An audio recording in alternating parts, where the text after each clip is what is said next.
మీరు కాన్స్టిపేషన్తో బాధపడుతున్నారా?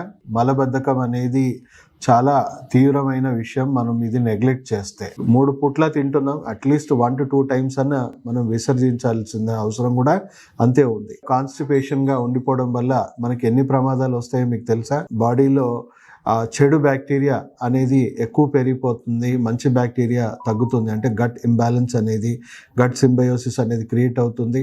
దానివల్ల తీవ్రమైన విషవాయువులు, గ్యాసెస్ మన బాడీలో పెరిగిపోయి ఆ విషవాయువులు, గ్యాసెస్ మన హార్ట్, మన వెన్నుపూస, మన బ్రెయిన్ అంతటా కూడా వ్యాప్తించి అది మెల్లిమెల్లిగా డీహైడ్రేషన్ కి గురి చేసి వాటిని దెబ్బతీసే అవకాశం ఉంది. సో బ్రెయిన్ స్ట్రోక్లు, హార్ట్ స్ట్రోక్లు, ఎన్నో ప్రమాదాలు మనకు రాబోతున్నాయి. అండ్ సేమ్ టైం మన రోగ నిరోధక శక్తిని కూడా అది ఇబ్బంది పెడుతుంది. దానివల్ల కొంతమందికి ఎలర్జీస్ కానీ, ఆటో ఇమ్యూన్ సిస్టమ్ సంబంధించిన డిసార్డర్స్ రావడము, మెల్లిమెల్లిగా గట్ రిలేటెడ్ క్యాన్సర్స్ కూడా రావడం అనేది మనం చూస్తూ ఉంటాం. సో ఇది చిన్న సమస్య అని అనుకోకండి. డే టు డే బాడీకి తీసుకోవాల్సిన ఒక ఎసెన్షియల్ మెయింటెనెన్స్. సో అలాగే మనం చూసుకుంటే లోవర్ గట్ ఇన్ఫ్లమేషన్ వల్ల మనకి పైల్స్, ఫిస్టులా, బ్లీడింగ్ పైల్స్ ఇలాంటివి ఎన్నో సమస్యలు మనకి వస్తాయి.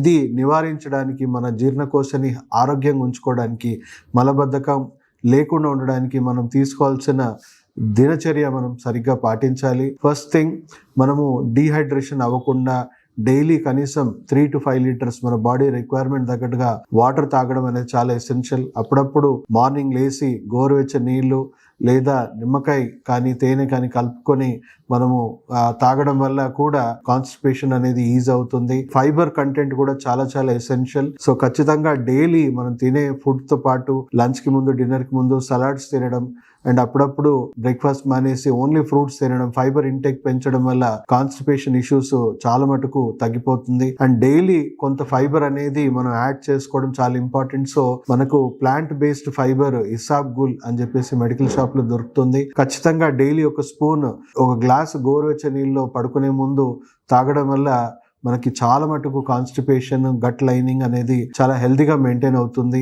మనకి జామకాయ అనేది చాలా చాలా ఇంపార్టెంట్, ఎందుకంటే హైయెస్ట్ ఫైబర్. కాన్స్టిపేషన్ కి ఇది రామబాణం లాగా వర్క్ చేస్తుంది. అప్పుడప్పుడు క్యాస్టర్ ఆయిల్ అంటే ఆమ్దం నూనె కానీ లేదా ఆలివ్ ఆయిల్ లాంటిది కానీ మనము కన్జ్యూమ్ చేయడం వల్ల కూడా గట్ లైనింగ్ అనేది ఇంప్రూవ్ అవుతుంది.